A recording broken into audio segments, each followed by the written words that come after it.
Então a gente vê que é um mapa muito tenso, muito complexo, de muito embate, que trata muito sobre essa questão de desgaste. A gente vê que é um povo que se revolta, né, contra as ações do governante, veja só aqui, né? Será que se a gente abrir o mapa da posse do presidente Trump, será que a gente consegue ter uma ideia de como será o seu governo, de como serão os seus atos, de quanto tempo será esse governo, de como será ele? Será então que através do mapa, do momento em que ele é empossado como presidente dos Estados Unidos, é possível compreender todos esses aspectos? Vamos descobrir isso junto agora nesse vídeo. Então, caso você não me conheça, eu me chamo Gabriel, aqui é do Explica Astrologia, e aqui falamos de astrologia tradicional. Então, se você quer conhecer mais sobre meus serviços e meu trabalho, aqui embaixo tem o link para o meu site, onde você pode conferir os valores e conferir também os modos de atendimento. E também, se você deseja aprender mais sobre astrologia tradicional, conheça a comunidade Aurora. Então lá você vai ter aulas, desde as aulas mais básicas até as mais avançadas, para que você consiga compreender então os fundamentos da astrologia tradicional. Então, sem mais delongas, bora lá pro mapa pra gente conferir como que se desenha esse mapa então da posse do Trump. Geralmente, a posse do presidente dos Estados Unidos, ela sempre acontece no mesmo dia e na mesma data. Então, tradicionalmente, a gente quase sempre vai ter então o Sol aqui na entrada, né, de Aquário, e também um ascendente em Touro. Então, esses dois posicionamentos quase sempre vão se repetir nos mapas de posse dos presidentes, né, dos Estados Unidos. Porque, enfim, né, mesmos dias e mesmos horários ao longo do ano acabam abrindo mapas semelhantes. Então, para isso, a gente vai prestar mais atenção então, em outros pontos do mapa. O primeiro ponto que a gente vai notar é o regente do ascendente. Que no caso, então, tradicionalmente, a gente vai olhar para Vênus, que vai nos dar, então, esses traços de como que vai se dar esse mandato, como será esse governante. A gente vê essa Vênus aqui bem colocada, né? Então ela está na casa 11, ela está em Peixes, porém ela tem uma coisa aqui que é bem interessante. Apesar da gente estar falando de uma Vênus que é o planeta benéfico, que está em uma casa benéfica, essa Vênus ela está entre aspectos dos maléficos. Então ela está saindo de uma conjunção a Saturno e ela está se dirigindo a esse trígono aqui com Marte. Então a gente tem uma Vênus sitiada entre os maléficos, o que é uma condição bem complexa para qualquer planeta. Isso geralmente quer dizer, né, que as coisas elas não se desenvolvem, ou elas se desenvolvem com muitos atropelos, com muitas dificuldades, e as coisas elas não prosperam. E ainda mais, quando essa Vênus aqui, ela forma esse trígono com o Marte em Câncer. E o Marte em Câncer, ele é terrível. Ele é um planeta que ele está muito mal colocado, né? Ele está retrógrado, ele está em queda. É interessante porque a gente vê que o Trump, ele tá com uma certa idade. Então, assim, ele já não tem mais todo aquele gás, ele já não tem mais toda aquela potência, né? Mas apesar que quando a Vênus, ela tá em Peixes, ela dá essa exuberância, ela dá essa tentativa, assim, de construir uma imagem de beleza, de força, as coisas assim, sabe? Pelo fato dela estar saindo dessa conjunção aqui com o Saturno, dá uma sensação realmente, assim, de um cansaço, né? Uma sensação, assim, realmente, assim, de desgaste, uma sensação, assim, de peso, de dificuldade. Então, assim, mesmo que ela tente sair aqui dessa situação de cansaço, de envelhecimento também, né, nesse sentido, porque, enfim, né, o Trump já é um senhor também já, né. Então, mesmo assim, mesmo, né, ela tentando se colocar nesse sentido de pôr esforço, que nem a gente vê, né, em relação a esse Marte aqui, né, mas é um esforço que é feito de modo meio desastrado, excessivo, sabe? Então, assim, meio que tenta fazer as coisas, mas peca pelo excesso, peca pela brutalidade, né, da forma de fazer as coisas. Então, assim, é um poder, né, que a gente vê que sim, que não consegue prosperar, tem dificuldade em realizar as suas ações, sabe? Mesmo, né, tendo apoio aqui, né, por exemplo, dos parceiros e tal, né, mesmo a gente tendo esse aspecto que é um trígono, né, que é um aspecto favorável, um aspecto de concórdia entre, então, os oponentes e a oposição. Mesmo assim, a oposição, né, mesmo assim, a gente ainda não consegue ter prosperidade, a gente não consegue ter um grande avanço das questões. E aí, outro ponto que é super legal da gente ver também nos mapas de posse é a gente olhar para os 3 planetas superiores. Então a gente vai olhar para Saturno, vamos olhar para Júpiter e vamos olhar para Marte. Saturno, de modo geral, ele vai falar então sobre as tradições do governante, o dia a dia dele, né, os seus costumes, os seus hábitos, né, aquilo que fundamenta, né, o dia a dia do governante. Aqui a gente vê ele se colocando então como essa figura de bom espírito, encorajando, colocando esperança, né, para as pessoas, porque a casa 11 é a casa que fala sobre essa questão da boa esperança, do bom espírito, né, de dar o encorajamento para as pessoas, né, de dar essa forma de continuidade para as pessoas, né? Só que, veja só, Saturno, ele é um planeta maléfico, ele está mal colocado, ele não tem recursos para produzir esse insumo da boa esperança. E Saturno não é muito conhecido por ter um bom humor, conhecido por ter, né, um bom humor, então é Júpiter. E mesmo assim, Júpiter ainda não tá lá muito bem das pernas também, né? O dia a dia, então, né, vai ser pautado, então, por esse senso de esperança, por esse senso, assim, de querer que as coisas continuem, que as coisas prosperem. Mas como a gente viu, né, o Saturno, ele não tem insumo para produzir isso, ele não consegue produzir essa continuidade, ele não consegue esse fundamento, né, de fazer a América grande de novo, como se, né, as guerras e tudo mais que a guerra que os Estados Unidos fez aí nos últimos 100 anos, como se isso fosse o sinal de uma grandeza. Não é. E Saturno, ele tem uma característica corruptora, porque Saturno, ele trama, Saturno, ele tem essas características de tramar pelas sombras, de ter esse aspecto corrosivo. E aí, quando a gente olha para isso, né, em um signo peixes, né, que é um signo de água, então eu penso bastante, né, que o dia a dia dele trata dessa corrosão das emoções. Então, assim, é uma coisa que se desgasta. Tenta fazer ali, né, a Vênus aqui, né, eu acho que fala muito sobre essa imagem de grandeza, essa imagem de um meio messiânica, digamos assim, sabe? Mas que na verdade não tem insumo para sustentar isso, né? Que tenta se colocar como alguém que é poderoso, como alguém que faz, como alguém que manda, mas não tem recurso para isso. Quando eu olho para isso aqui, né, eu vejo também essa questão, falseamento dessas questões morais, dessas questões de justiça, dessas questões religiosas também, sabe? Então, meio que se usa dessa pauta religiosa, dessa pauta dos valores, né, como combustível para o seu dia a dia. Mas é falso, mas é arquitetado, não é uma coisa que é autêntica. Então, realmente, por mais que se esforce, por mais que essa qualidade aqui da Vênus, mas é uma coisa que já está saindo, né? Porque a Vênus ela está saindo da conjunção aqui a Saturno. Então tenta usar dessa imagem de grandeza, de força e tudo mais, mas acaba se desfazendo, vai se esfarelando com o tempo. Sabe? Então acho que esse Saturno ele dá bastante essa conotação, né? De um dia a dia então que vai corroendo a imagem dele. E aí, quando a gente olha para Júpiter, ele vai falar acerca da questão da ética, dos valores, né? Da perspectiva de futuro que o governante tem. Qual que é então, digamos assim, o grande sonho, né? A grande ambição. E aí a gente vê esse Júpiter aqui também bem mal das pernas também, né? O Júpiter tá retrógrado, ele tá no seu exílio. Os valores que são incertos, né? Porque quando o Júpiter ele tá em Gêmeos, essa característica do Júpiter, né? Dos valores, do otimismo, da beneficência dele, né?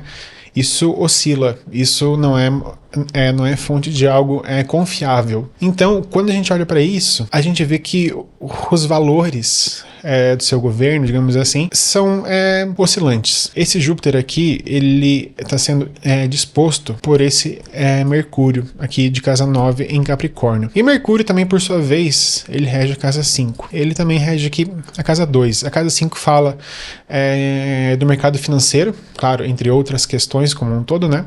E também fala das posses do povo, do tesouro do povo, né? Então, ou seja, também fala sobre a questão monetária e financeira, de modo geral, tá? E aí, quando a gente vê esse Mercúrio aqui na casa 9, impossível não pensar nas figuras dos bilionários, né, no poder também. Então a gente vê a participação, né, dos bilionários, então, ou seja, essas figuras do mercado financeiro, né, do mercado de ações e tal, também aqui legislando as leis, né, que casa 9 também ela vai falar sobre essa questão das leis, da Constituição. Então tudo isso aqui, né, vai estar sendo regido, na verdade, né, pelo dinheiro, né, pelo grande mercado do capital, sabe? Então, isso aqui mostra, né, que os valores do governo Trump estão orientados para o capital, estão orientados, então, para quem paga mais. E o que é também interessante de ver, tá, é que o signo de Gêmeos, ele rege os estudantes e os professores. Então aqui também não me surpreenderia se ele fizesse algo em relação ao crédito e ao financiamento de estudantes, que eu sei que lá fora é uma questão que pega bastante para algumas pessoas, né, para se inserir no ensino superior, né, que a pessoa ela faça um financiamento da sua faculdade, né. Então isso aqui para mim também é um testemunho que de alguma forma oscila, que de alguma forma meio que deixa incerto a capacidade das pessoas delas conseguirem financiar a sua educação. E aí, quando a gente olha para Marte, ele vai falar então de fato das ações, né? Para além, né, do dia a dia e para além dos valores, a gente olha também para as ações, né? Para aquilo então que ele coloca em prática, que vai falar então do Marte. Através do Marte então a gente consegue ver as ações, de que modo que ele age, né? De que modo que ele constitui então a forma dele agir, né? Dele colocar então o poder dele em prática. E aí a gente olha aqui para esse Marte em queda, retrógrado, cravado aqui no fundo do céu, né, que é um ponto de dificuldade também, né, porque o fundo do céu, ele fala de opressão, ele fala daquilo que esconde, né, daquilo que comprime também um pouco, assim, sabe, ele carrega um pouco dessa característica também, formatação, de se adequar a certos padrões, a certas questões, né, então realmente é um ângulo, né, que de certa forma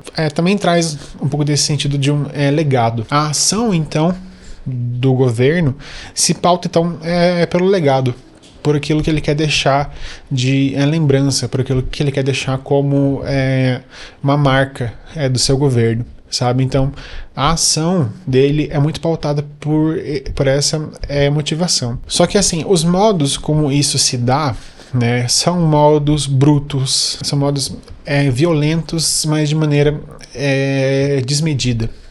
Por exemplo, a violência, ela acaba sendo um recurso que os governos usam, né, para se manterem no poder e para poder organizar a sociedade como um todo, né? Só que aqui, quando Marte está em Câncer, essa força ela é usada de maneira desmedida e de maneira desequilibrada. Então, assim, há um excesso de força, há um embrutecimento das forças.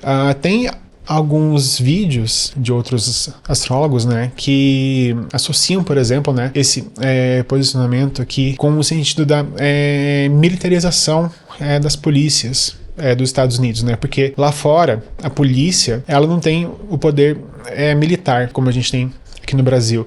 Então, praticamente todo policial dos Estados Unidos é um policial civil. Pode ter, então, um começo, né, como se o legado que o Trump fosse querer deixar, fala sobre esse sentido da militarização do dia a dia. Porque aqui, a Casa 3, ela também fala sobre a questão das vias, das estradas, fala também sobre a questão das escolas, do ensino básico, das praças. E assim, quando eu vejo esse Marte aqui em Câncer, eu penso muito também no sentido dos tiroteios em massa nas praças públicas, né? Dos atentados em escolas também, que tem muito nos Estados Unidos, né?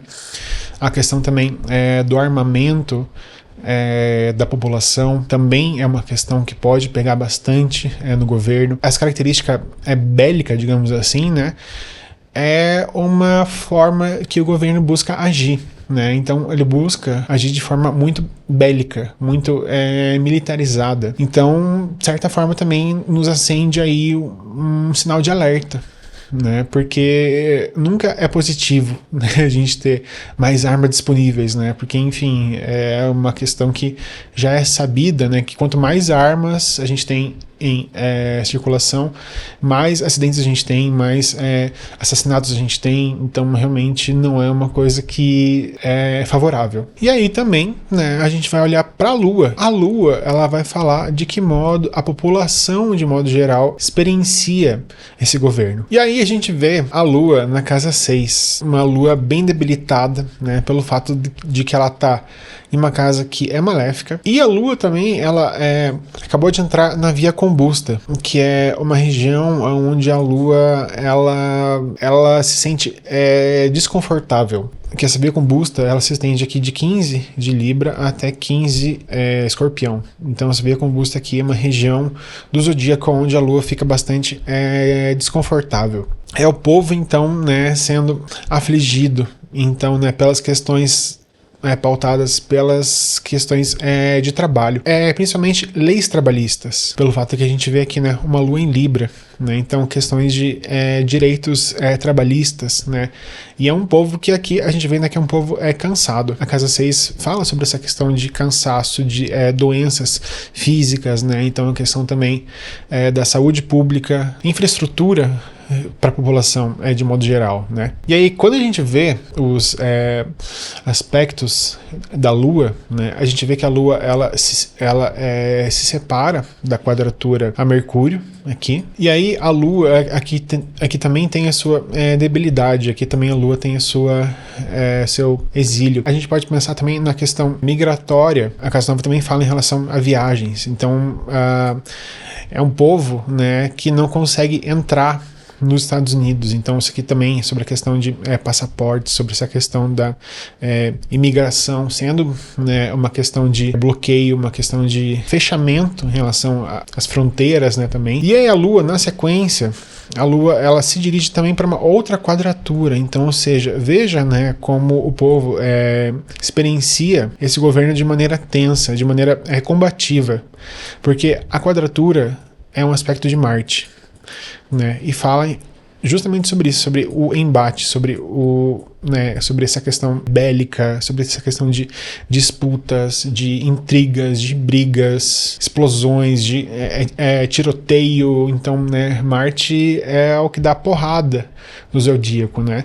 Então perceba que é um povo bastante machucado. E pelo fato da Lua estar na casa 6, é uma casa cadente. Então, ou seja, é um povo sem forças para lutar. É um povo que está doente, que está aflito, né, que está sem forças para lutar e está sofrendo cada vez mais. E aí, quando eu olho, né, para esse próximo aspecto da Lua, que vai falar sobre, então, o futuro do povo, né, sobre né, o poder desse governante, é uma outra quadratura. Apesar da Lua ter aqui o seu domicílio, né, aqui a casinha da Lua, aqui Marte também tem o seu exílio. Então a gente vê que é um mapa muito tenso, muito complexo, de muito embate, que trata muito sobre essa questão de desgaste, né? Então a gente vê que é um povo que se revolta, né, contra as ações do governante. Veja só aqui, né? É um povo que não suporta mais as ações do governante, né? A força, o excesso de força, o excesso dessa ação belicosa. Então é um povo que luta pela justiça. Então, realmente não é fácil. É um mapa de muita complexidade, é um mapa de muito embate, de muita dificuldade, né, de muito atrito. Então, de modo geral, isso que a gente pode esperar, né, para esse governo do Trump, tá? É um desgaste da imagem dele, um desgaste do povo, né, que também sofre para conseguir ter acesso aos insumos básicos, né, para sua sobrevivência, né, para sua saúde, né. Eu penso também muito sobre essa questão também das pessoas em situação de rua também, né, que é uma endemia também nos Estados Unidos, né, as pessoas que estão morando em barracas lá, né, porque não conseguem mais pagar aluguel. Então, no geral, é isso que eu queria trazer para vocês aqui. É uma reflexão básica aqui do mapa, né, dava para tirar bastante mais coisas desse mapa, né, mas eu quis manter mais simples para a gente poder conversar sobre isso, né, de maneira um pouco mais direta. Quero saber da sua opinião, de modo geral, o que você acredita nesse mapa aqui que vai se realizar ou que não vai se realizar. Então, escreve para mim aqui nos comentários pra gente poder conversar mais sobre isso. Beleza, gente? Gratidão e até o próximo vídeo aí. Falou, até mais.